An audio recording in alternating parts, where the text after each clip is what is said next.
grace to keep us in chains. By a show of hands, who else is sick and tired of the same? 1% trying to keep us small, trying to keep us from getting out. Minimizing the struggles they've caused, saying we're not working hard enough.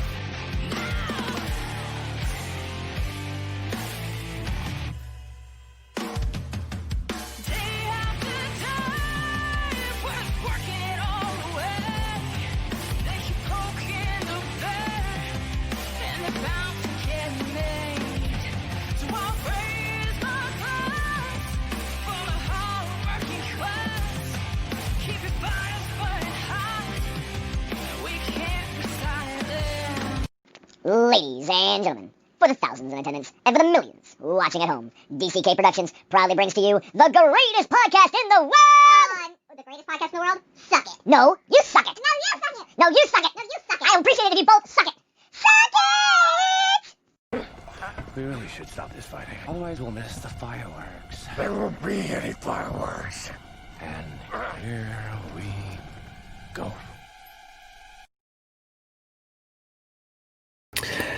And welcome everybody to Suck It. I am the great and powerful King of Kings, Prince of all that is awesome. Derek, how is everybody tonight? It is a Wednesday, hump day, getting closer to the weekend, 2 more days away from the weekend. Thank God for that. And we are exactly 24 hours away from the start of our summer concert series with the band Hooked Like Helen kicking us off. And then 20 other bands over the next month and a half going to just rock the fuck out of this show. I am so stoked for that. So we got a lot of stuff going on. So, make sure that you're tuned in here live Monday through Friday, 8 o'clock East, 5 p.m. West. We've got so much coming at you. I can't even, describe it. And then tomorrow at 3 p.m. East, noon West, we have a special show just to introduce all the unsigned local bands that I have recruited for this show. So it's going to be about an hour and a half long show, and I'm just going to be playing a bunch of music from these unsigned acts and really start introducing you to them. Therefore, you guys can get excited about who I'm bringing on. I'm just playing the unsigned acts. I'm not doing any of the national acts I got coming on because that would be like, copyright stuff. And I don't want to get copyrighted, guys. Don't do that. So anyway, tonight is a special one. One that I'm actually really excited for. So tonight, my guest is someone that is going to, basically just rock you guys out. I mean, he is a former member of Pink Floyd, former member of Toto, former member of Supertramp, and done so much other studio work and production work. I mean, the guy is simply just, a legend in his own right in the music world. And it is going to be a very, very fun conversation to have with him. So without further ado, please welcome to Suck It Podcast. Please welcome Scott Page. Yay! Hey, Scott. What an intro. Thank you very much. Hey, I think it's more like a legend in my own mind. But reading through everything and all the stuff that you've done, trust me, you definitely have that status. Well, thank you. It's been quite a ride. There's no question. I'm looking back, it's crazy. I mean, when those things are happening, you don't really notice it as much. I mean, you do, but it's just like you don't really think much about it because you're just doing your gig and your work. But now looking back, and I think of all the incredible musicians I've been able to play with through the years. It's pretty mind-boggling, actually. I'm very, very thankful. I can't tell you. Getting to play next to Dave Gilmour. Are you kidding? Dude, that's like heaven, standing next to my mentor right there, my music mentor. Yeah, I can't even fathom that. I mean, and for him to personally ask you to come join, that had to have been like a Okay, yeah, okay, conversation. Well, actually, not really, which is funny. When I actually, before I think when I went and I did the album. I got called to play on the album, so I went and played on the album. I actually met Dave when I was playing with Supertramp. He came and guested on the Supertramp album we were doing at the time. So he came to actually it was Rick Davies' house where we were recording in a beautiful studio there.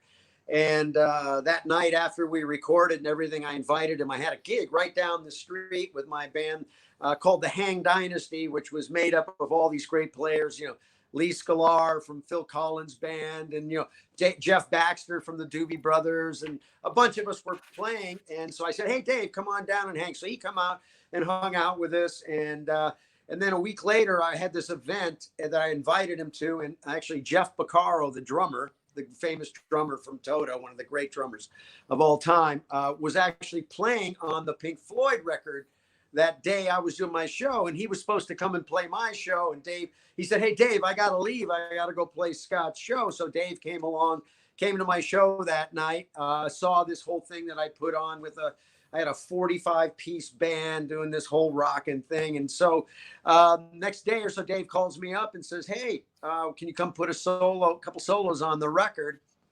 And so I went and I played on the record and all that.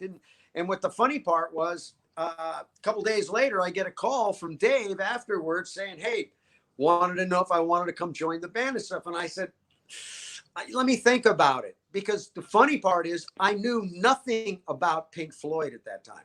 Really? Nothing. Zero. I had been an R&B. I was into, on the saxophone side, Junior Walker, King Curtis, all these rocking guys, into Stevie Wonder, all the funk and R&B, but I never really was into the classic rock scene. So when I got the call, I said, "Dave, let me think about this," because he was talking about, we're getting ready to go on the road for 2 years. He's saying, 2 years, that's a long time. And I was just working on the project that he came to see. So I said, "Let me think about it." And I got on the phone. I started calling some of my friends, and they're all like, "Dude, you got to take this you got to go do this." So that night I went to Tower Records and picked up, because that's what was open 24 hours a day. And I said, "Well, let me go check this out." So I went and bought a couple Pink Floyd records, came back and listened to them, called some more of my friends. And they said, "You just got to go do this." So I ended up going, and I said, "Okay, let's go." And all I could say was one of the smartest things I ever did. Yeah. Whew. Amazing, right? It's so funny. And now I'm, like probably the biggest Floyd fan on the planet.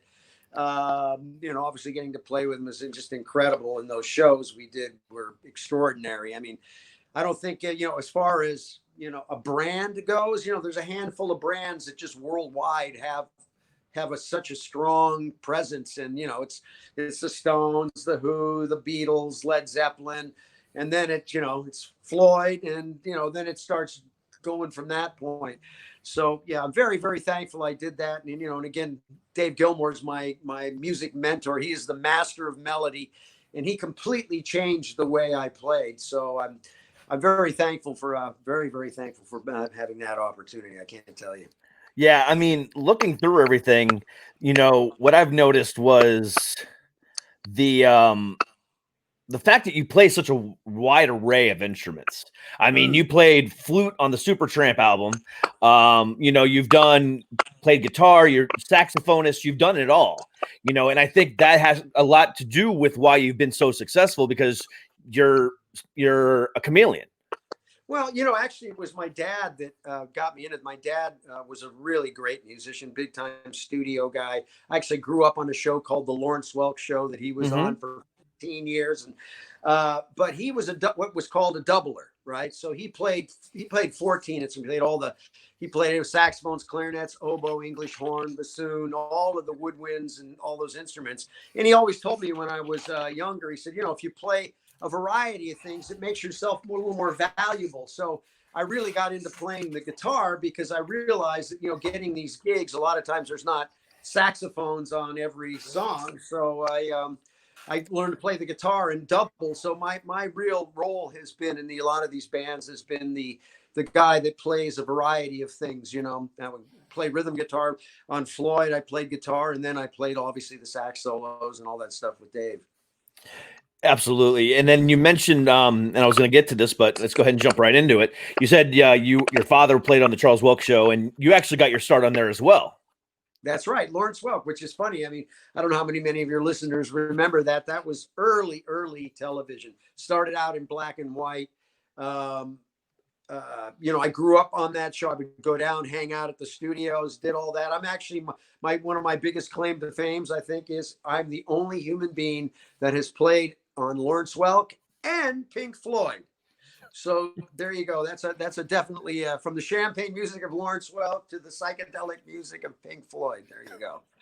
Yeah, and then the then Toto and everything else in between too. Oh, yeah, that band was incredible musicians. Those guys. I actually grew up with them when we were kids.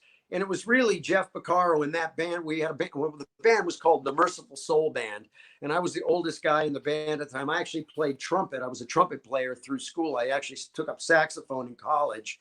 I was in this band with these guys when we were a kid. And, Jeff and them, went off to do great things. And I was the worst guy in the band, but I got so motivated after playing with that kid band because we were winning all the battle of the bands. And at the time I was studying to be an architect, and I was sitting in a room every day drawing exploded views for manuals for products and things.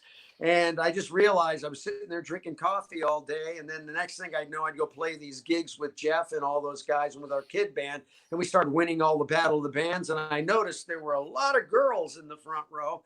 So I decided I'd become a musician instead of becoming an architect. And I kind of flipped my whole career there and really started taking it up seriously. And, later in the years to finally get to a point where I improved my craft enough that I could actually play and get the call to go play with Toto was really incredible. And because that's just those musicians were extraordinary. I mean, they are all extraordinary musicians.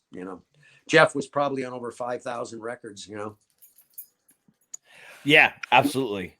So one of the things that always bothered me about Toto was the fact that they never really got the recognition they deserved. They were always. I've even read an article once where they were considered one of the first one-hit wonders, with that title. How do you feel about that? Well, it's so interesting. I agree in the sense, I mean, obviously they've had some major hits from Africa, Rosanna. So those were definitely not one-hit wonders, 6 Grammys in 1 year. I mean, it's a little more than just being a one-hit wonder, I would Correct. say. So I don't think that makes much sense. And the musicianship is extraordinary. I mean, they've been on so many records that Lukather and Mike and Steve. I mean, they were all on the Michael Jackson records. They played on, all that Boz Scaggs, Seals and Crofts. I mean, just incredible albums. And they were amongst their peers, the musicians, they were like virtually gods. Actually, they were considered some of the best musicians in the world. So yeah, I think they got a little bit of that yacht rock sort of a vibe, unfortunately. But I think especially now over time, and you look at the quality of the work that they've done through the years, again, very extraordinary musicians. Absolutely.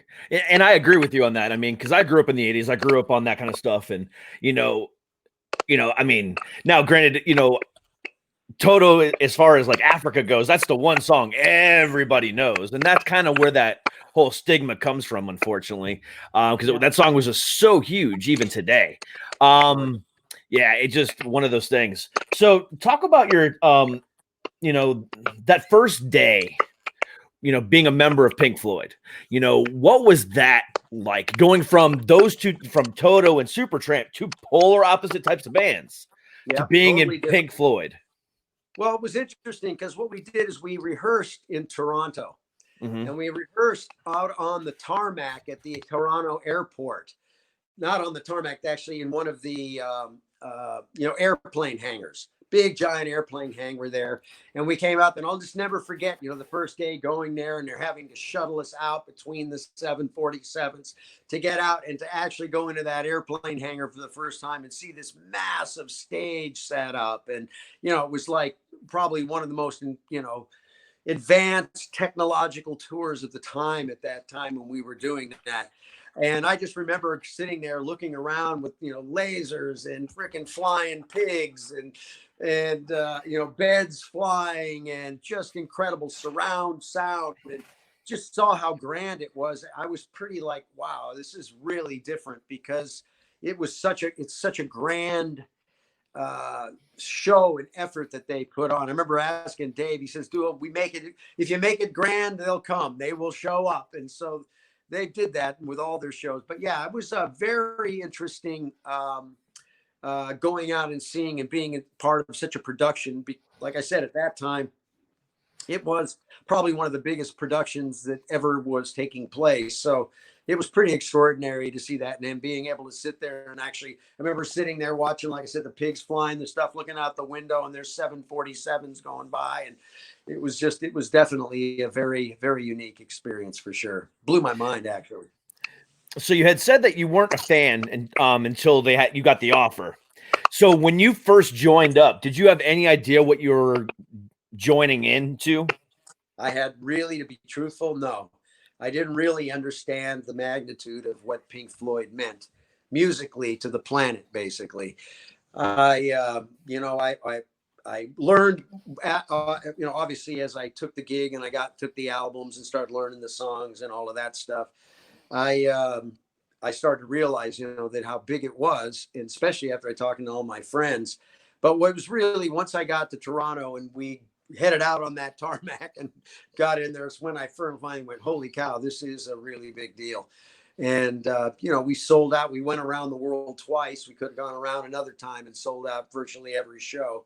So it was amazing. And what's so extraordinary about Floyd is the fans and the power of the brand. We used to talk. It was so interesting out on the road. We'd laugh because, with your laminate pass, your tour pass, we called it the key to the universe, because you could basically go anywhere. And if you walk into a restaurant and they said, "Oh, can we get in, sir?" And they said, "Oh, sorry, we're full right now. We have a waiting list." And you'd hold up your pass and they go, "Right this way, sir." So it was like the key. We laughed. It had so much power. That laminate would get you in everywhere. It was great. That's amazing. Yeah. That's awesome. So I have a question that people for years and years and years have wondered. And it is probably one of the biggest urban legends of all time, and it involves Pink Floyd. And I want to know if you know the answer, because I'm sure know where you're going. I'm sure the world wants to know. Is Dark Side of the Moon and Wizard of Oz done like that on purpose? Well, should I tell the secret? I want to know. I'm seriously want to know. Actually, no. I didn't think so. It's a total interesting phenomena, the way the whole thing works. Because I remember talking to Dave about that when that came out. Mm-hmm. And he was like, huh? we were going, wow, are you kidding me? We got to try that, right? So it was, sorry to bust everybody's myth out there. It's a great legend for sure. And it's amazing how it works. It's really pretty. It really is. But it is a total fluke of nature. Maybe it was a little bit of nature and God and consciousness flowing through the bodies of them at that time. Yeah. That or a bunch of 90s stoners were watching both for some unknown reason. I'm like, wait a second. The song Money starts just as she sees color for the first time. Whoa. And then conspiracy theory crazy. We love those things, though. It's so much fun. Oh, yeah. I mean, I remember doing it. I mean, I had to be stoned as well doing it, but it freaked me out. Well, actually, when Dorothy was showing up on our sets when we were rehearsing, maybe there was a little bit of, and that was it. And the Tin Man, I hated it when he would come to our shows because he was so noisy when he walked around through the quiet parts. It wasn't really working. But it had nothing to do with Wizard of Oz. That's so funny, though. I still think it's one of the greatest urban legends of all time because people still talk about it to this day. Oh yeah. So speaking of stuff to this day, all right. So you were also an adjunct professor at USC, at their music school, which is why I'm wearing my Ohio State hat, by the way, just to kind of make that dig. Good job. So let's talk about the current state of music in general. Sure. There are not a lot of bands obviously making money from album sales anymore. Yeah, you can't sell music anymore. You can't. Sell music. Do you think that takes away from the experience? Well, no, because I think the word you just hit it. The word now is experience. The music is part of the experience, right? And so you have to create something different. This is an area that I spent a lot of time, thinking about, because this year was, for us, my company, I have a company and a band called Think Experience. Mm-hmm. We're been an immersive entertainment company. We just before all this happened, it finished playing 40 sold out shows in a 360-degree immersive dome in downtown Los Angeles, which is a trip. You lay on these beds that some of them are plugged into the music, and you watch the show and surrounded by 360-degree visuals. And we were doing a Think Floyd show. So we were doing a Pink Floyd show with, Stephen Perkins from Jane's Addiction and Kenny Olson from Kid Rock's band, and, Norwood Fisher from Fishbone, and a whole great band. And we were playing all this, and we realized at that point, my whole thing is you can't sell music, but what can you sell? And the two things are several things that you can sell. One is the experience. People will pay for an experience if it's some type of experience. The second thing is the relationship or the lifestyle, right? And so, but selling music, you can't buy it, download it. Nobody sells it. It's all on streaming. And unfortunately, the streaming business for most acts is not very good, because the model just doesn't make any sense. It's like roughly around $5,000 you would get for 1 million streams. Well, that sounds like, 1 million streams, not that much, you would think. But to get 1 million streams, it isn't easy. And I think there's only like 2 to 3% of the entire Spotify catalog that's even gotten 1 million streams. So that's really the high end game yet, for the big acts that can, get a lot of streams, because, those streaming networks are owned by the labels, and the labels own the playlist, which is the new kind of radio station, the playlist. Yep. And so it's very difficult. So the new business model is really around the experience. Now, saying that, I think this is the greatest time in history for the independent artists. And I truly believe right now, because of all this that's going on, this in my lifetime is probably the most entrepreneurial spirited moment I've ever seen. I mean, the opportunities to solve problems and do things. We're going to see businesses spurred up from every aspect. And so Think, in my company, when we lost all our work, we were supposed to be doing Jazz Fest. We were in Europe this year. We were going to be in this big giant dome shows we were putting on and developing. All of it went away. I woke up and said, hey, that was all just, they never happened. So no big deal. I'm just going to move forward. So we've been reinventing the thinking of how do we create an experience that is what I'll say, that's BC, this AC after COVID. BC, it was one way. AC, it's a new world, right? So I think that the new models are going to be more around a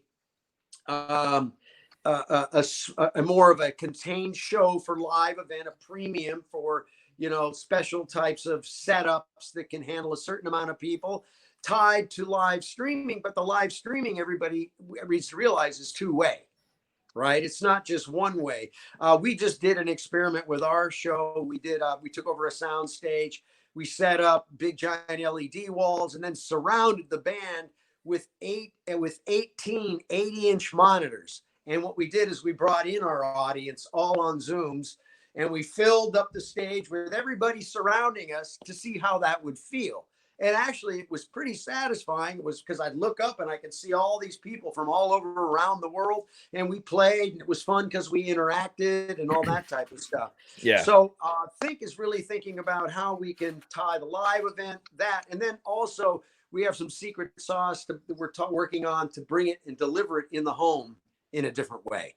Because I think that's where we're going to see things happening, that combination of live events tied into home parties, home hangs, home events.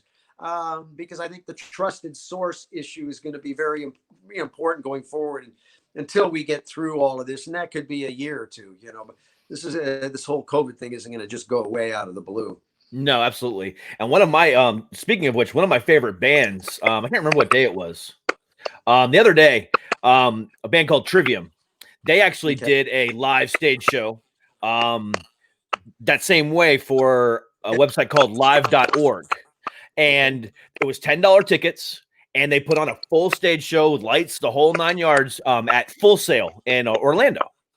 So they used one of the they used one of the Full Sail arenas and just did a full live setup. And I don't know how many people watched it, but I went on to the after show with it on Twitch, and there was probably at least 10,000 people that watched it that day. So they, one single band just did something that, who knows if could have ever happened like that before. And so I definitely think that's part of the, the next phase in music. But one of the things I was talking about as far as the experience goes is I remember being in the 90s, and I remember, driving my car, waiting in line at the local record store for Metallica Load to come out in 96, whatever it was, 96, 95. And I was waiting in line. Took me 3 hours to get my CD, and then I got to wait and couldn't wait to get my, I got in there, put it that CD. And that was part of the experience, listening to it now cover to cover, waiting in line, the whole 9 yards, getting it. Now, my favorite band's putting out an album tomorrow. Let me go ahead and go into Amazon, which I use, and I'm going to go ahead and just auto download it. I'm going to go to sleep, wake up, it's there. So I think that part of the experience is lost.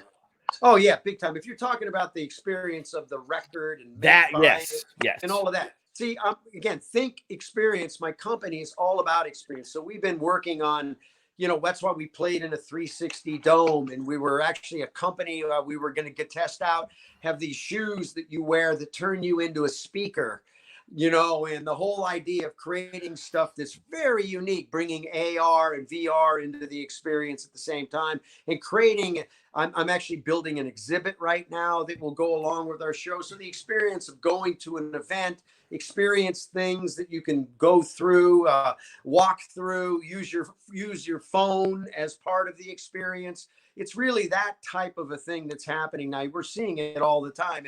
And even like, the live shows we're seeing now are happening in drive-in theaters. We just saw a band that's out of Orange County, a local band, did 3 nights, set up an outdoor drive-in type of event, and they did it pretty nice. I mean, nice stage lights, the whole thing. Sold out 3 nights in a row. Averaged $300 a car, 250 cars. Local band, pretty good. So that was an experience. And again, right now we have this massive pent-up demand for people wanting to get out and experience things. So I think when we talk about experience, buying that record, those days are kind of over, right? And we're now in a world of singles, right? Everything's really about a single, not so much about an album like it used to be. Now, I think that some of that's going to go back because people are buying vinyl now and they're wanting that more of an interactive experience. So there's going to be certain people that want that, and there's going to be other things that are going to be different. But I do know that people want to get up, they want to go do things, and they want to do something that's unique and has an experience, and they will pay.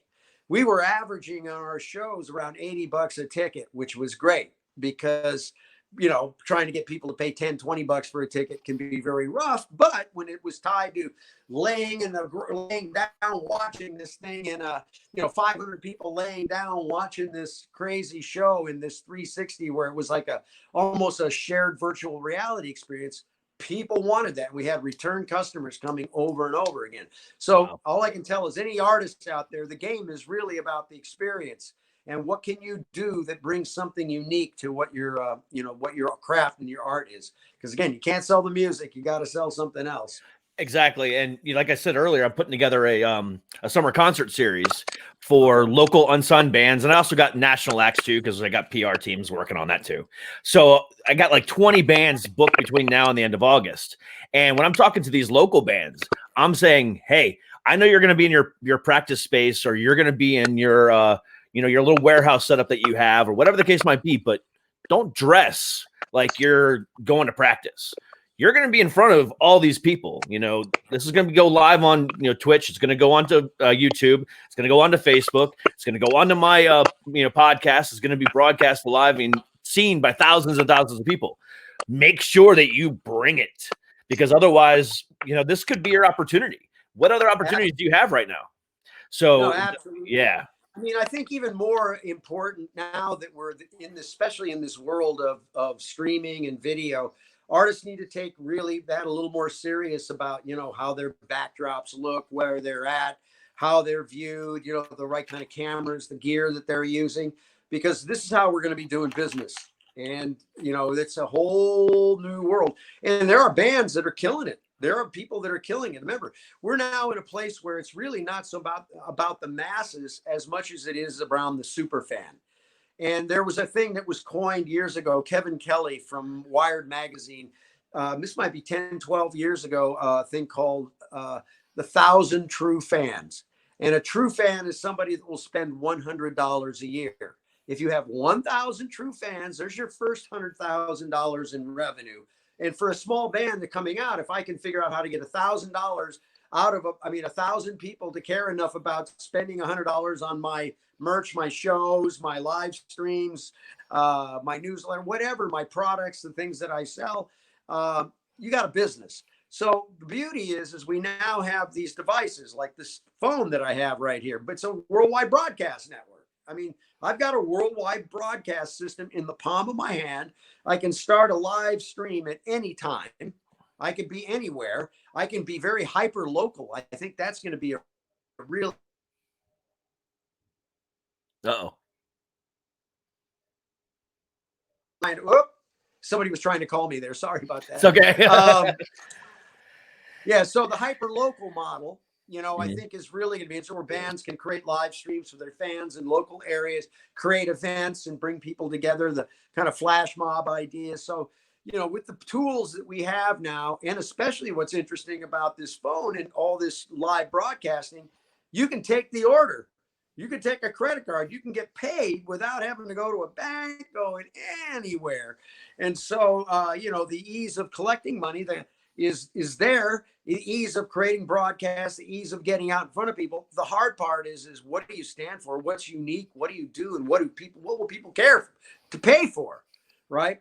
Artists today, it's a different game. It's like, first thing I always ask, I have a couple things that I ask in artists because I teach startup. And that was what I was teaching at SC, was teaching artists how to be a business, because it's either a business or a hobby.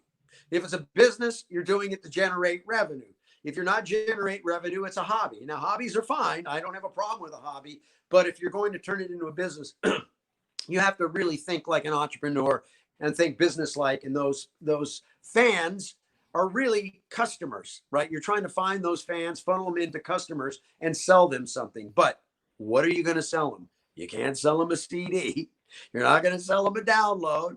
So you got to sell them something. So you have to figure out what is the products, the lifestyle, what people care about, what shows, what things, how can you mash things together that are going to be unique to create something that will care about, people will actually pay for. And so, like I said, greatest time in history because we have the tools and anybody can do it. The problem is anybody can do it. And if you don't have a great story, what is it you stand for that's unique? You're going to have a hard time out there. But for the entrepreneurial artist, this is an incredible moment in time to make some money and really grow a business. Yeah, absolutely. I mean, one of the things that really excited me was when I started recruiting some of these bands for the series.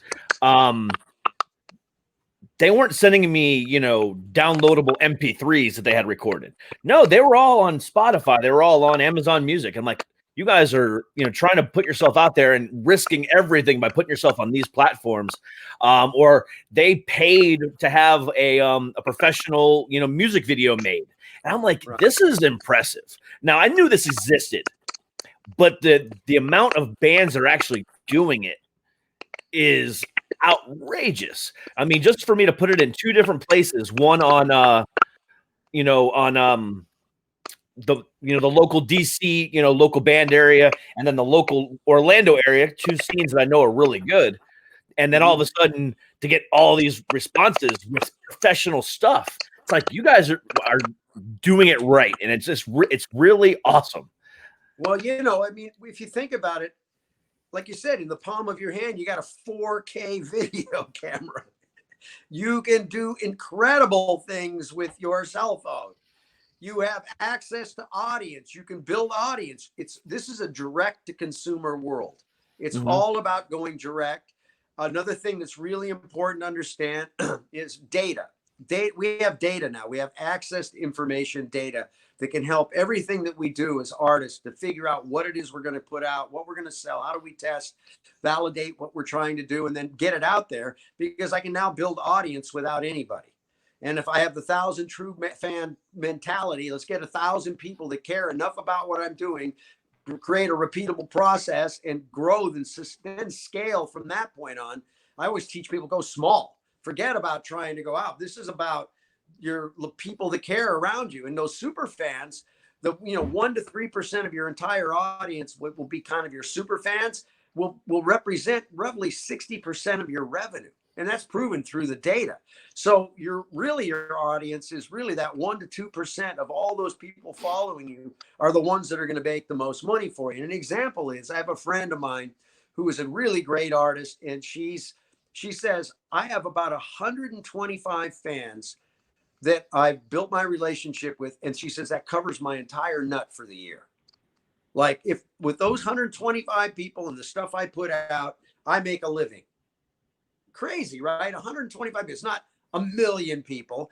So the goal is how do I grow that and get myself a couple thousand people that really care, right? If I got myself 5,000 fans that really cared and would do that, you got a nice business. You don't need millions, you need that. So we're now moving into what we're calling hives. It's all moving into groups and hives. You're seeing that, why the group systems on Facebook, and we're sort of cocooning now. We're moving into a different kind of a model. And now, especially with all this two-way, being on the phone, I'll be out there, I'll be watering the yard, and I got 4 of my friends on, FaceTime or Zoom or something. We're hanging out, and it's almost like they're there. They're doing what they're doing. There are guys out there washing his car. The other one's doing this. We're just hanging. So people are getting used to that type of a thing. And so I think for artists now, it's really about building those relationships and figuring out how to create value for those fans and start generating revenue. And you can do it, but you got to get educated. That's really the key. Oh, absolutely. Education is definitely key. Yeah. So with the education piece, looking back on Supertramp, Toto, Pink Floyd, 3 genres of the same type of music, 3 genres of rock and roll. Back then there was like only really 6 genres of rock and roll. You had the psychedelic stuff, you had the poppy, artistic, then you had, punk, then you had hair metal, and then you had metal. Right. Now today, there's 500 different subgenres of rock, 500 different subgenres of rap and pop and country. Do you think music is oversaturated today? Well, let's put it this way. I mean, there is so much music. I got people sending me albums, free records, everything, every day, virtually. And I'm like, stop. I can't take any more music. I'm done. I've got more music than I can possibly listen to. I have more media than I can possibly deal with. I'm just completely bombarded. That's why it's so critical to create what makes you stand above the crowd. That's why the story is so important. The thing I teach is called SPACE, and SPACE stands for story, plan, army, conversion, education.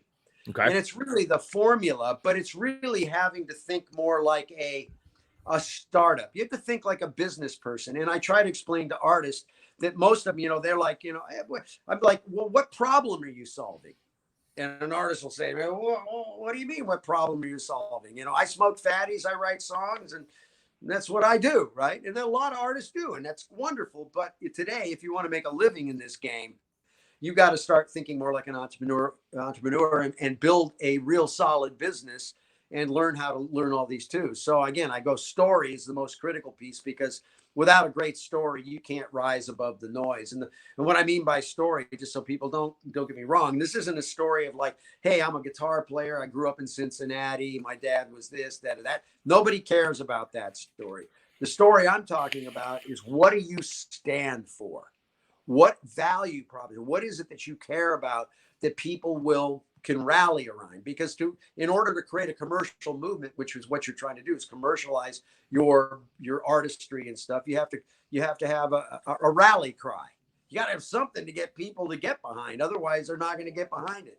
It's very difficult. So, the stories about, what do you stand for? What problem are you solving? Like, again, I try to tell artists, there's so many things, and especially now, problems that need to be solved, where you can use your music as the thing to get you in the door. You can now start getting out there to help people out there in the community. And I think especially now, we used to have the model of give back, right? I think that model's dead. It's all about give forward now, because as we come out of this COVID thing, right now, I think everybody's a little bit on a sugar high of like, oh, it's okay to shut down the economy for a while. But in reality, what this means is, there's going to be, thousands and thousands of people out of work, and businesses that are going to be devastated. And, there's going to be a lot. So we're going to need, as a country and as a group, to really figure out how we can give forward in everything we do to try to help society. So I think that's really important. That story, what do you stand for? Next is the plan. Listen, once you got a story, that tells you everything. And then you go to plan. I teach lean startup. Lean startup is a set of principles that comes out of Silicon Valley. It's how all these startup companies, and it's based on a 1-page business plan, 9 questions on a business plan. And there's a whole process that goes through about lean startup is, like, fail fast. Because if your idea isn't going to work, you want to pivot as quick as possible, not burn a bunch of time on something that nobody cares about. You want to make sure you don't run out of resources. So don't do anything until you test and validate everything. So learn processes, get yourself, figure out how to build a plan.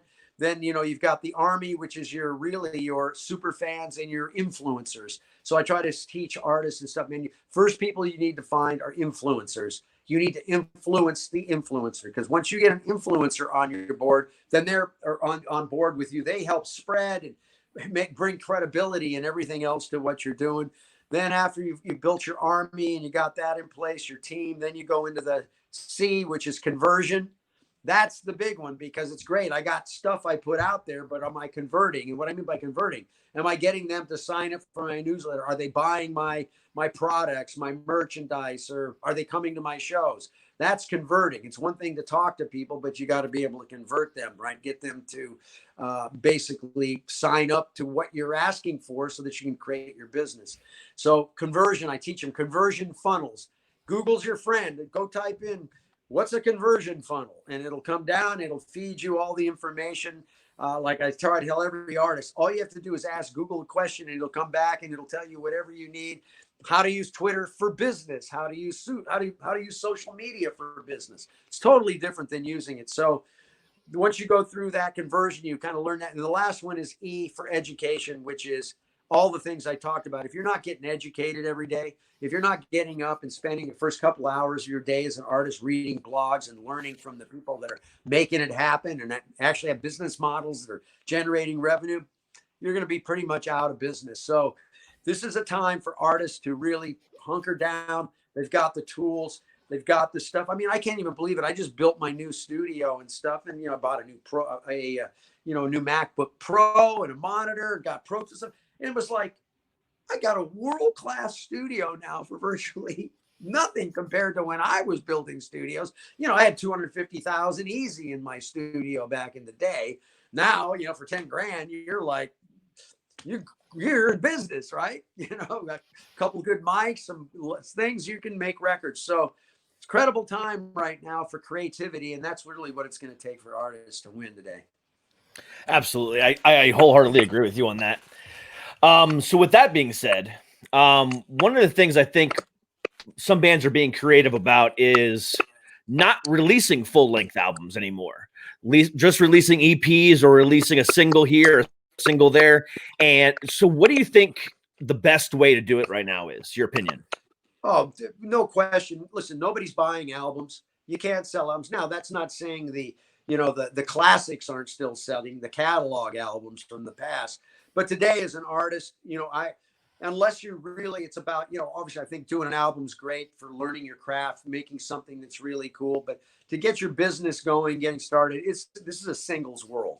And the part of it is if you put an album out, try to get a reviewer to review an album. Nobody's got time. Nobody's going to go listen to an entire album. So my suggestion would be is work on singles. EP is probably the longest form thing that I would think about doing, because you're not going to really sell that EP. Remember, that EP is not about making money. That EP is using the music on that to sell something else. The relationship, some cool live event, some products that may go along with that. One of the things I'll tell you right now that I think is incredible. And here's a tip right now that I think is a moment in time that artists should think about.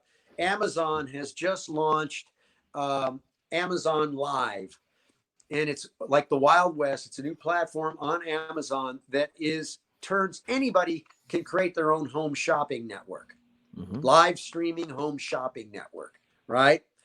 And a friend of mine who is a big time player in the Amazon selling world, I mean, big time. They did over $1 billion in products. So that kind of a company and guy that does this stuff called me up and said, dude, this is the Wild West. My son went on and made $300 today. First time, he's like a kid, 14-year-old kid went on, made $300 on this thing.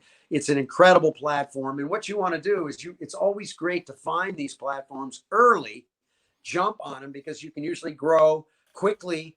And what will happen is also these like Amazon, they're going to help you out, right? They're going to help you because they're trying to help the platform and everything. So if I was an artist, I would look heavily into that platform, that streaming thing, tie my music entertainment into that, and figure out how I can sell products, because they'll ship them. They'll do everything for you. And all you have to do is be the pitch man. So finding products, things that will merge with your audience. Look into a platform like that and see if that might work for you. But it is one that I think is very important to take a look at right now, because if you get on early, there's a chance you can make things happen like quickly. An example of the types of things that can happen as an independent artist. Have you ever heard Mike's Drums? Have you heard of that? No. Okay.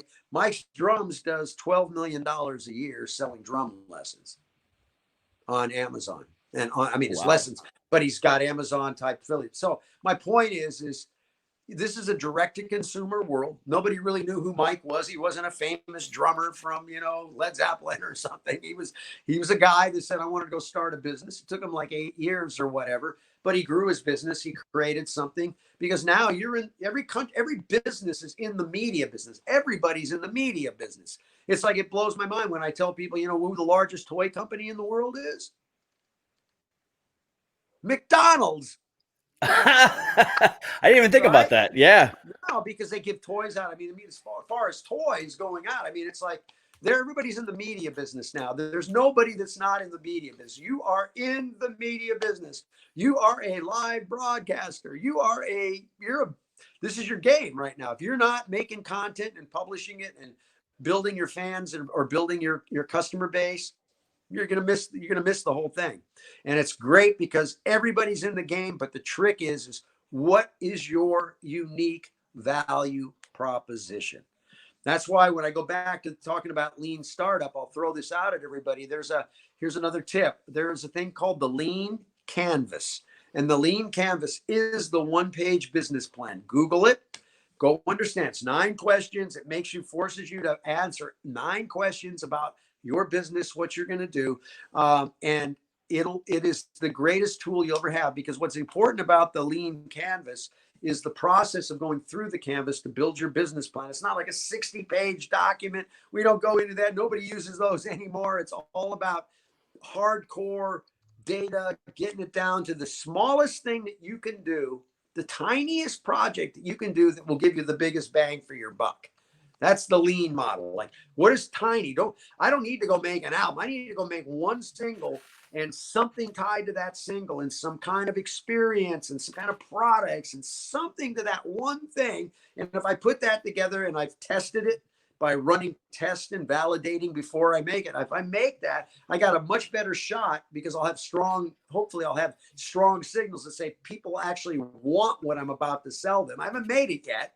I'm just going to say, here's what I'm going to do. I'm going to bundle this. I'm going to create this, go around, go to Starbucks, buy somebody a coffee, say, hey, would you look at this? Would you buy this? Would you pay with this bat? Do you like this? What do you think? Get some strong signals and then go after it that way.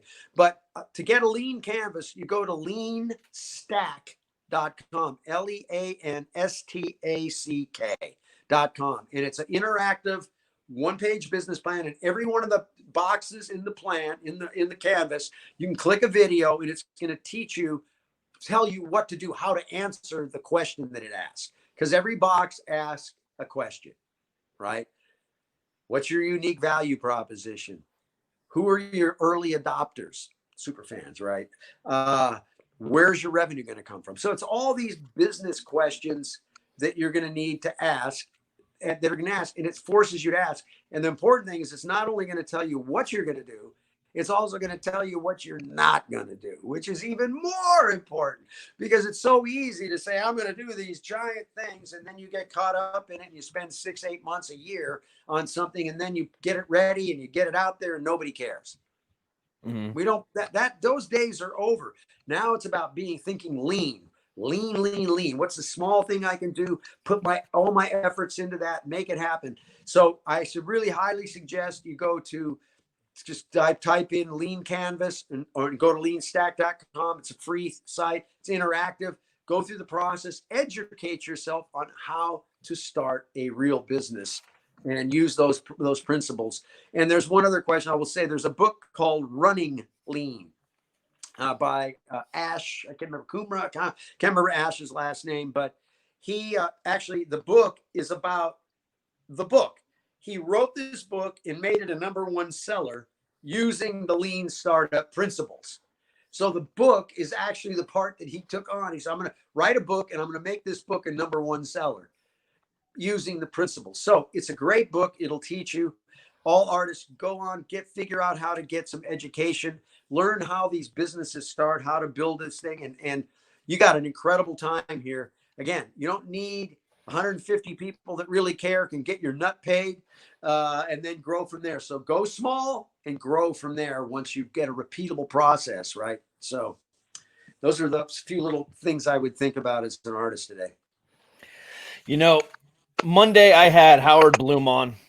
Yesterday I had your buddy Soho Johnny on. Okay, good. And today, obviously, the three of you combined in the last 72 hours of my life have completely reshaped my thinking about the way I do my show, the business ideas behind it, because this is my business. This is my only job. This is what I do. And the things that you guys have taught me over the last couple of days, it just boggles my mind. And if of the 30,000 people that have listened to this show in the last 3 days, don't get something out of it, then I don't know why you're here or what you're listening to, because this is some educational shit and y'all need to fucking open your eyes because this is awesome. And I cannot thank you enough. Oh, buddy, I'm so happy. I'm glad that you found some value there. Yeah. Like I said, this is an incredible moment right now in history. We're forced into a box that we have to think outside of right now. And I think there's incredible opportunities. Look at that guy. He went and did this show out in this drive-in thing 3 nights. You put the math together, 200 cars, $300 a car, 600 cars over the weekend at $300, $200,000 plus in revenue. $2,000+ in revenue. Yeah. What's going on here? What's my phone doing? My phone is having some fun on its own here. There we go. There's ways to go do things. Don't get discouraged. Yep. Open up. Be thankful for everything that's going on. Choose this moment like it was exactly what you wanted it to be. It doesn't matter. That's the trick of life, is everything that happens, you just say, I wanted that to happen. That was a good thing. Even though I might have gotten pounded, something happened, my business fell through. It was like, for us, we lost everything. This was going to be our biggest year, our second year in business. We were really growing fast. Whole thing just ended. Mm-hmm. But I got to tell you, it didn't even faze me. I got up that day, I looked around, I realized the only thing that's real is like you and me talking right now. Right? That's it. 2 minutes ago was an illusion. 2 minutes from now is an illusion. So all those things that were in my head were just illusions. I just have to rethink what I'm doing and look for new opportunities. And I've never been as excited about the opportunities that I can think of than now. It's trippy, right? Because I mean, it's It really like is. all the confusion. This is the beauty is with all the confusion and all the things that are going on out there. This is the moment in the time that those that really want to learn and get together can seize this opportunity. But if you're going to wait and you're going to think it's going to go back to what it is, it's going to be a painful freaking. It's not going to be fun. So I've already seen so many of my music friends that are already starting to panic, and I totally understand. But that's why you have to, you've got to make. I try to tell artists, you make art because you love it. It's creative. There's an art to that. Business is the exact same thing. There is an art to the business. You got to combine the two, and it's all art.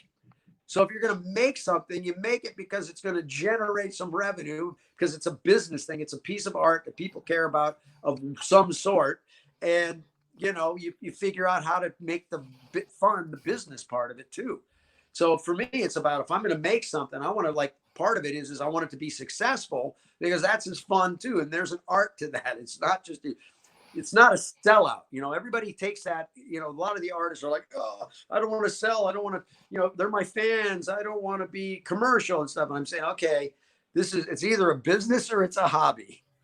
We got to stop with that thinking. These are customers, and you need to convert those customers into paying customers. Otherwise, you work your other gig and you do this on the side, because trying to get discovered today, trying to get picked up. Look at record labels are not breaking new bands.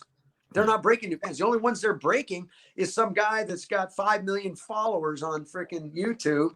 Might not even be that good. They'll throw him in. They know he's got audience. They can do the numbers. Dude, this guy, if we put a little money in, I can see the numbers. Boom, boom, boom. We can make this guy happen. He's already got audience. So building audience is critical right now, but it's really more about a real engaged audience, right? It's not about how many followers you have now. It's about how engaged they are, how many people are commenting, how many people are doing that. Again, it's like getting any kind of tours. I remember it was like nobody cared if you had 1 million followers. They cared about how many times people came back and listened to your stream on Spotify.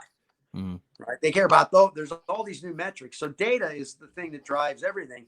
And so, I hear so many artists say, well, I'll get into my social media once I get my product done, right? And that's like the total wrong time. You want to bring people into the process, bring it all the way up, make them part of it all the way through the thing, so that when you get to that point, you launch in and you've got sales. So it's a different way of thinking, right? You gotta start thinking more like a really like an entrepreneur. But the good news is the tools are there. You have access to the audience. You have access to the data now, which is crazy cool. And they should learn what growth hacking is. Learn about growth hacking. And what is growth hacking? Growth hacking is a new way of marketing mashed with programming, right? It's like understanding algorithms and how to get growth. And, a perfect growth hack was Airbnb. Airbnb basically growth hacked Craigslist, because they didn't have anybody at the time. So they figured out how to bring their products on Craigslist, and they basically, I don't mean hack it in a negative or a illegal way. I'm talking about the hack of like, how do I build audience? Well, I'm going to go figure it out using all the audience on Craigslist. They figured out a model and they built their business. That was an incredible growth hack. There's ways for you to growth hack right now. That's why once you go through the process, your story. When I meant the story isn't just about, oh, I have a great story to tell right now. But with that story, I have keywords and phrases that people are going to care about. Once I have those, I can now get a technical growth hack guy and go on Google, look up growth hacking, and there's growthhackers.com. There's people you can hire. And what they can do is help put your message in front of where it needs to go. Because once I know the data points, I know phrases, I know keywords, I know what I stand for, I can have somebody go growth hack and find me that audience that cares about that. That's what I got. It's not about putting my stuff out there to the world. It's finding the people that fit with the target audience that you're going after and providing them with things that they care about. Example. I'm going to give you an example. Then here's one for everybody to understand. Artist I was working with was basically a country and Western duo in their late 50s that were pretty good. Mhm. But, being in your late 50s and trying to break into they were calling themselves progressive country market, right? And that's not an easy sell, right? I mean, it's just tough because they're not young kids that are in the game and they're this thing, right? And trying to go out there and get records. So what we did is I said, all right, let's take a totally different approach. First of all, I said, tell me your story. What do you care about? Ah, blah, blah, blah. I said, well, is there anything else? They said, well, what do you do for a living? So we're in the real estate business. I said, okay, real estate. So that's interesting because there's audience around real estate, right? And then I said, well, what else you guys? Well, we were really into veterans cause and we started a foundation to help vets get into homes. I said, you're solving a problem, right? Once you can solve a problem, you can find other people that care about that problem. So what we did is we designed an entire campaign around veterans. We did it all around the veterans world. We built them and we got them involved with. I could find the veterans organizations. They could sign up the veterans group, Facebook groups. They could bring their foundation in there. People got to know who they were. By the way, we sing, we recorded music. Percentage of our stuff goes, hey, we'll buy that because you found an audience that cares about the same thing that you care about. And it wasn't about your music. Your music was the secondary. So when they went on to radio shows, they were talking about what they were doing for the vets and how they're using their music and their craft to make that happen. The next thing you know, we're booking them at veterans events. They're selling their merch through the shows, and they found an audience. And it works good because it's solving a problem. It's getting their music out there. They're getting gigs, and they're actually making it happen. So it's a different way of thinking because what you want to do is we have the data. You can find your audience now and put your product in front of that audience. And remember, the riches are in the niches. That's the new game where it used to be you had to get out there to get a whole bunch. Now it's like targeting, finding those super fans, getting them what they want, knowing what they will buy, what they care for, and then getting them to, jump on board, right? So it's a totally different game right now. And it's, again, finding your niche. What do you stand for? So one of the things I tell artists is if they don't really know or what is it, I said, well, go look at the 17 type into Google, 17 sustaining goals put out by the UN. It's clean water. It's get no more plastics. There's all these things. Is there something there that you really care about? I did this with a girl that was a fanatic about plastics. She wants to help. We built her whole music career around people that are on the same page with her to get plastics out of it. So she had things that when they came to her shows, they brought specific things. She sold her merchandise, was all stuff that was eco-friendly. She built a lifestyle around that world and basically built a fan base in that world, right? Because now we have like-minded people and common thinking people. So it's really about thinking, getting educated, and man, Google's your friend. Get up every morning. You should be reading blogs from Copy Blogger every day, learning how copy works. You should be going on another great resource is HubSpot, which is a company. If you go to HubSpot, I think it's .com, and I think it is still that. If you type it in, you go to their site, they have their academy. And if you go to the academy tab, you click, there's hundreds of free ebooks. How to use Facebook, how to create how to build Facebook ads that convert, how to use Twitter for business. These are all business tools to teach you. So get up in the morning, put it down, get up in your first couple hours in the morning, drinking coffee, getting your day going is learning and studying what are the tactics, what I can do, learn about growth hacking, go study some lean startup principles, get some books. It's all this stuff. You just need to educate yourself, and you don't have to go to school. It's all there on Google. There's videos, there's YouTubes, and, type in, top 10 COVID bands that are converting, right? Or, making money off of COVID, and go see what the bands are, what they're doing.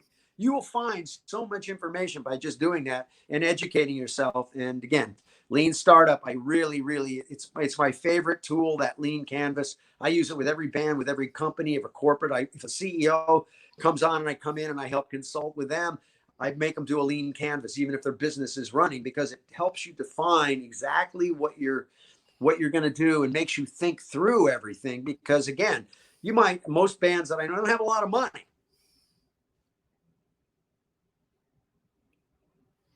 Oh.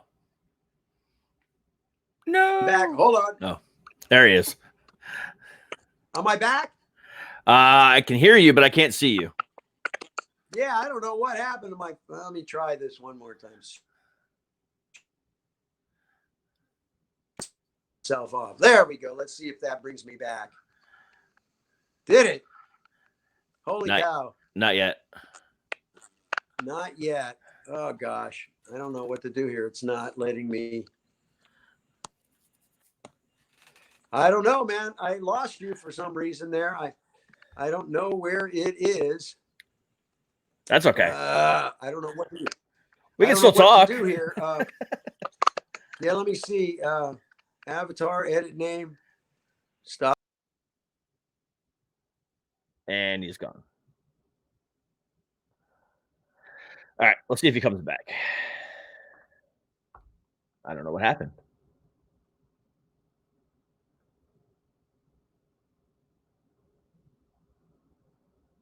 I'm waiting to see here. Oh, wait. Maybe he's coming back. Hold on. Hold on. Let me bring him back on. All right, there you are. Oh, gosh. Sorry. Oh, that's Sorry cool. about that. That's the beauty of this world we live in, right? Yeah, right? So, anyway. Whoa, I think you got my drift here. I'm trying to figure that out. There we go. Okay, we got a little different view. But there. So, like I said, great time. People are at home now, artists, get yourself educated, become an entrepreneur. Spend your time learning right now and figuring out, how am I going to build my direct-to-consumer business? And figure out where it's coming from and start studying those that are doing it. Start looking into where the models are going, and just got to educate yourself and take business and make it fun. Make it fun. I love business. It's as much fun to have a success and, do something and people actually bought the products, and it's like, cool. I made something that people cared about. Yeah, absolutely. And that's how I feel every day. Yep. So, Mr. Page, I cannot thank you enough. I mean, hour and 10 minutes, and I could talk to you all night long, but wow. Well, we should do this again sometime. We'll definitely, oh, absolutely. I'll definitely come back and we can talk about all kinds of stuff. Absolutely. I will contact Jimmy anytime I want you back on, because you, sir, are a wealth of knowledge that I'm more than happy to pick everything from your brain that I possibly can. And I'm more than happy, Ben. I just want to spread the word. I want everybody to figure out how to make it happen. And, not be discouraged with what's going on right now, and really look for the opportunities, and don't freak out, and know that everything happens the way it's supposed to happen. And life's good, dude. It's just got to make it happen. That's all. It ain't easy having this much fun. Let's put it that way. That's true. I agree. Oh, trust me. I agree. But, sir, again, I can't thank you enough. I have learned so much today, and I can only hope my listeners learn the same stuff. Well, man, thank you very, very much. Hey, I'm very, very thankful to be here, my friend. Really appreciate it. It's my pleasure. Trust me. And I will definitely have you back again, because there's more to be said. Trust me. Come on, let's do it. We can dive deep into space and Hell really yeah. get into that. If you one of these days, if you want to get into that close, because I can go through every piece of that. And we can really go to town on that. It's funny that you mention that, because what I'm thinking about doing here soon, probably within the next month or so, I'm thinking about getting a bunch of entrepreneurs and business people like yourself all on one show to kind of talk about this kind of stuff. Okay. So I would love to have you be a part of that. So I'll be in touch soon about that. All right. Excellent. Love it. Great. Let me know. Fantastic. Yeah, absolutely. Thanks, everybody out there, for listening. Well, thank you, sir. You have a wonderful rest of your night. We'll talk again soon. And you know what? This podcast doesn't suck. It doesn't. Suck it. It's a suck it podcast, but it doesn't suck. Thank you very much. I appreciate that. All right. Thank you very much. No problem. Nice We'll talk again soon. All right, my friend. Bye-bye. Damn. Just 3 guys in 3 days that I cannot express gratitude more for. All right. So we're going to take a quick commercial break. And when we come back, I'm not going to talk about new entertainment. I'm not going to talk about anything else, really. I'm going to talk about a boxing fight that I got into today that I lost really bad. I mean, I got my ass kicked. And I think you guys need to hear about it. So we'll talk about that here in a moment. But until then, I'll be right back. Guys, ever wonder how I get this manly beard looking so good? It's all because of Viking Revolution. And at Viking Revolution, not only can you get some great beard balms, but you can also get some great beard oils, as well as some awesome quick shower pads, which helps prevent you stanking up after the gym. Also, these great wet wipes, which help prevent, stanky after going doo-doo. And also some pomades and some other great products, all at Viking Revolution. So do yourself a favor, go to dcproductions.com/sponsors, click on the banner, and get yourself some of these great products. Viking Revolution. Join the revolution. Guys, I'm here to tell you all about the brand new revolutionary product from Manscaping today, the Lawnmower 3.0, a product that will not nick your sack and make sure that your manhood stays protected the entire time you are shaving. So do yourself a favor and go to manscaped.com and use promo code ShutUpCameron for 20% off the Perfect Package 3.0, which not only includes the Lawnmower 3.0, but it also includes ball toner, which helps prevent ingrown hairs. You get ball deodorant, which helps prevent chafing and man stank. You also get this awesome, sleek, stylish leather carrying case, all for $99.99. And when you use that promo code, you get 20% off. Also, just released the Weed Whacker, the perfect nose and ear hair trimmer. So again, go to manscaped.com, use promo code ShutUpCameron for 20% off. Trust me, your balls will thank you. All right, and we're back. All right, so right before the break, I told you that I was in a boxing match today. And it actually started last night, to be totally honest with you. This boxing match was my brain, who I like to call Bipolar Bob. And Bipolar Bob absolutely whooped my fucking ass. I was in tears multiple times today and last night. Just because I feel, even in this moment right now, where I'm happiest is on this, podcast, listening to this. And when I say happiest, I mean when I'm by myself. Obviously, when I'm with other people that love me and care about me and support me, that's a completely different, type of happiness. But this right here is where I'm my happiest, my happy place outside of my family and my friends. But Bipolar Bob reared his ugly little head yesterday, and told me that I suck and I can't do this, and this is gonna be the death of me. And he beat my ass repeatedly until I finally gave in and I allowed him to win. And he's still whooping my ass right now. And it hurts because it's days like this that I dread. I absolutely dread days like this. I have no control over my thoughts, my feelings toward myself, the obscene thoughts that I want to do to myself. This is the time of my life. These are the days in my life where I just say, fuck it all. And it sucks because I come on this show 5 nights a week and tell you, hey, if I'm bipolar and I do this and I make you laugh and all this other stuff, I can get through it. So can you. I'm here to tell you that's fucking bullshit. That is a persona that I put on every night just to make myself fucking feel better. And right now, and sitting in front of the screen, sitting in front of my microphone and talking to you guys,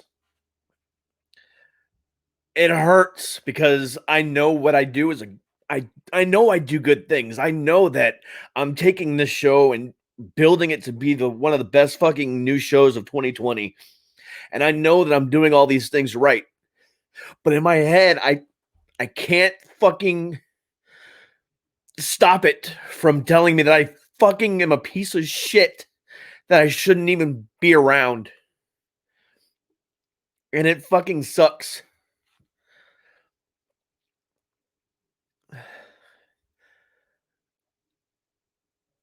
I try so hard to never get to this point daily, especially when I'm on the air.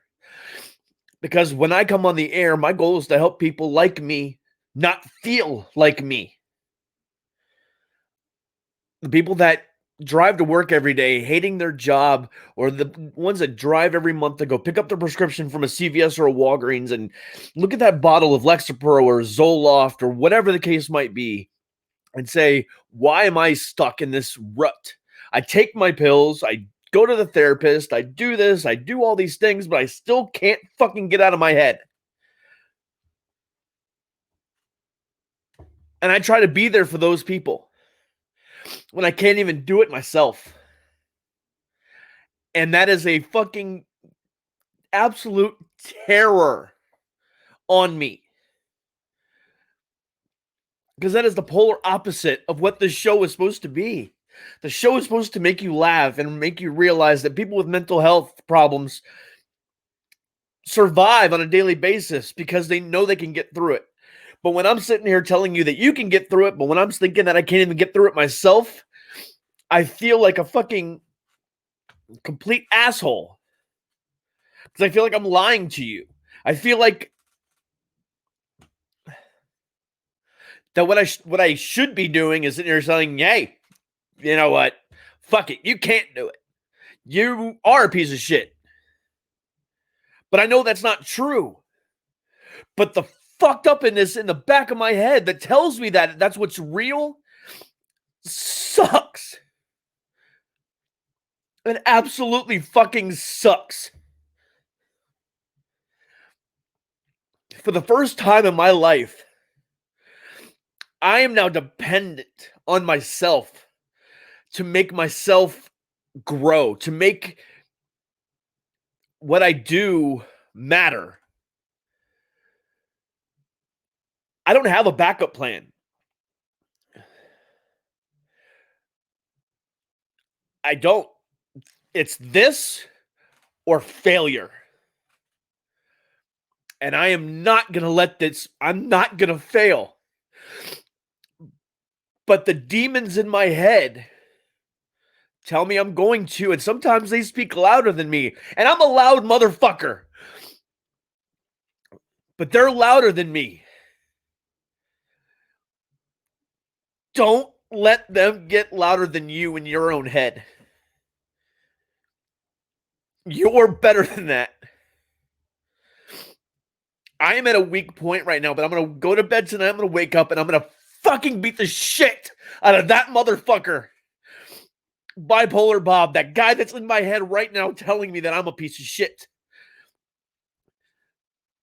Don't let Bipolar Bob or Depression Dave or whatever you call the depression in your head, don't let him get the best of you like he's getting the best of me right now. I cannot stress this enough. You are better than that. I know I am. And I can only tell you that you are as well.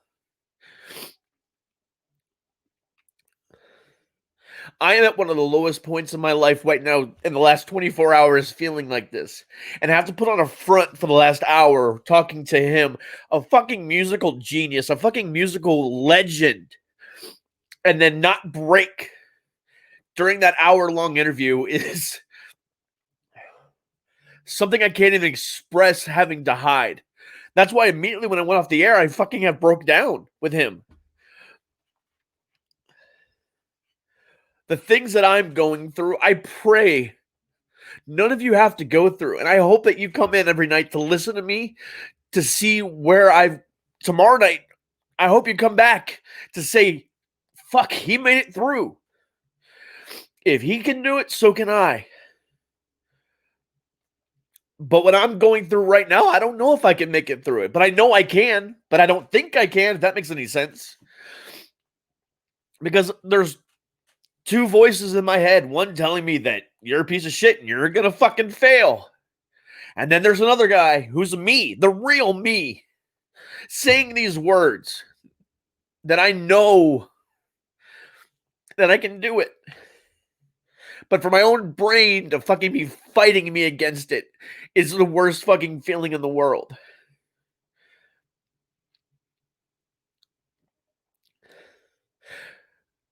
Don't let him or her, that person in your brain, defeat you.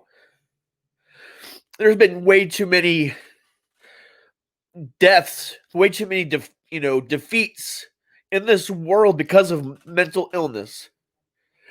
Whether it's bipolar, whether it's depression, whether, whatever, schizophrenia, whatever the case might be, there's been too many lost lives because of it. Some on a really, really high level, your Chester Benningfields and your fucking Chris Cornells and everybody else like that, to little Susie down the street. Don't be one of them. Be better than that. Be better than me. I cannot stress to you enough that mental health matters. I'm sick and tired of the stigma that guys can't have mental health issues. I'm sick and tired of the stigma that, that's what whiskey was for, or whatever the case might be. I am living proof that right now, it's fucking real.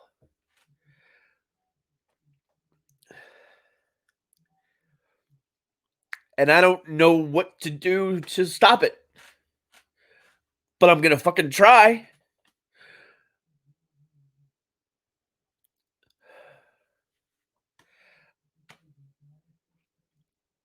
This is a low fucking point.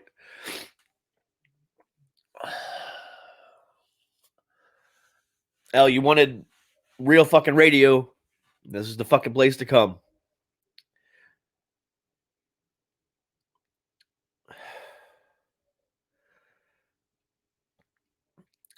I'm going to be okay. Because I've got people around me who believe in me and love me. Just because I don't believe in myself and just because I don't love in myself doesn't mean I'm not going to survive this. I'm not going to pussy out. I'm going to continue to fight. Because I know that I've got more lives to help. The gratitude from some of these bands that are coming on in the next couple weeks, or the messages that I get daily on my Instagram, or just the things that have been told to me because of what I do on this show, tell me that I'm doing the right things. And I'm not going to let Bipolar Bob make those choices for me. I'm not going anywhere. You're going to be stuck with this fucking gorgeous mug. And for a long fucking time. I'm not going anywhere. And I am so fucking sorry that you had to see this breakdown tonight. But I'm glad I did it.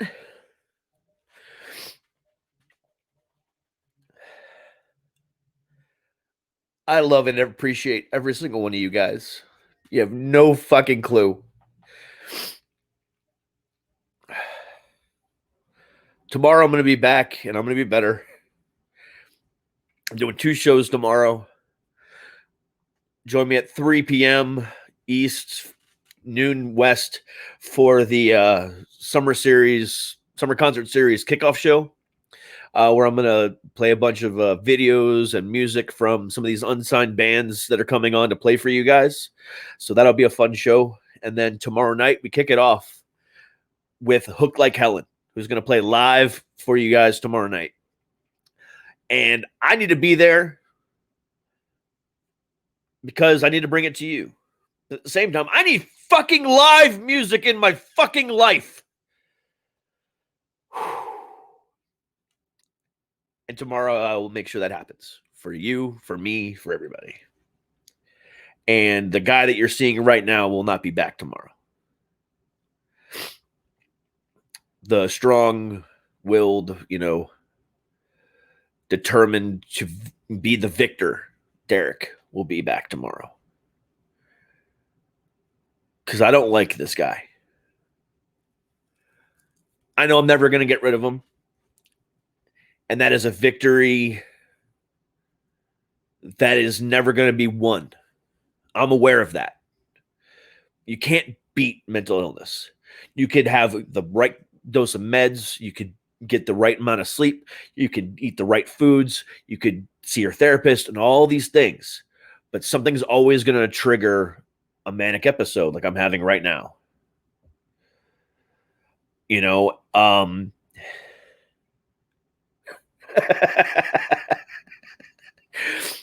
For those listening to the podcast and aren't watching live right now, one of my Twitch viewers just commented, "Bipolar Bob needs a ball gag." Yes, he fucking does. He also needs a right hook to the fucking mouth. But again, this is a victory that's never going to happen. Manic episodes happen. Depressive states happen. Even if nothing has changed, it just happens. Sometimes it just rears its ugly head. And it's what you do with it. Is that what matters? What's happening right now and the manic episode that I'm having doesn't matter. It doesn't.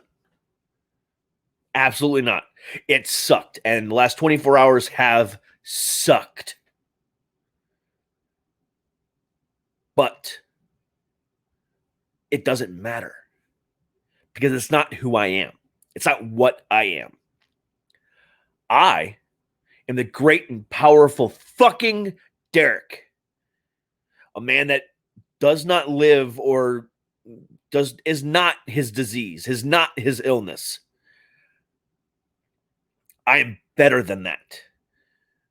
So I'm going to take the bipolar Bob and the defeat that I've had over the last 24 hours, and now I'm going to turn it into, over the next 24 hours, into one of the greatest victories I've ever had. It's a small battle to win. The war will continue. But you've got to take those small victories here and there. And the defeat that I felt today is going to feel even sweeter when I have that victory tomorrow. And that's what I think a lot of people have lost with that battle with mental illness, is that they think it's a battle. It's not. It's not something that you fight and win and you're done. No. It is a lifetime war that you're fighting inside your head daily. And sometimes it gets too much for people. I'm well aware of that. And I will never know the thoughts, and just like you will never know the thoughts that go through their head the day that they decide to say, fuck it, and let that battle and let that war win on the other side. And when they lose that war. But I can tell you right now, I'm never going to turn.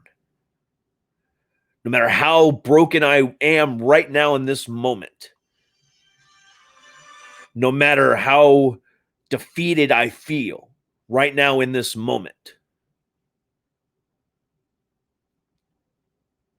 I'm not going to turn. I'm not going to lose.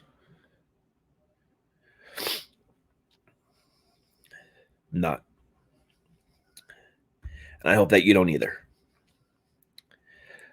So on that note, I will see you guys tomorrow. Remember, 2 shows tomorrow, one at 3 and then one at 8 or noon and 5, depending on your time zone. The one at 3, I'm going to play nothing but music. I'm going to play VJ for the day. I said V as in video for the day. We're going to listen to some music from all these upcoming bands, and I'm really stoked about that. And then 8 o'clock, Hooked Like Helen's going to rock my fucking stream. And hopefully it's going to rock your fucking ears off. Turn up the fucking volume on your TV, computer, or phone, or whatever you're watching me on, and just fucking rock the fuck out tomorrow night with Hook Like Helen. This guy won't see you tomorrow. The great and powerful Derek will see you tomorrow.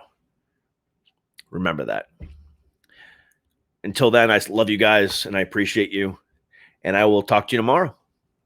Until then, love yourself, because you're better than that. Have a good night, guys.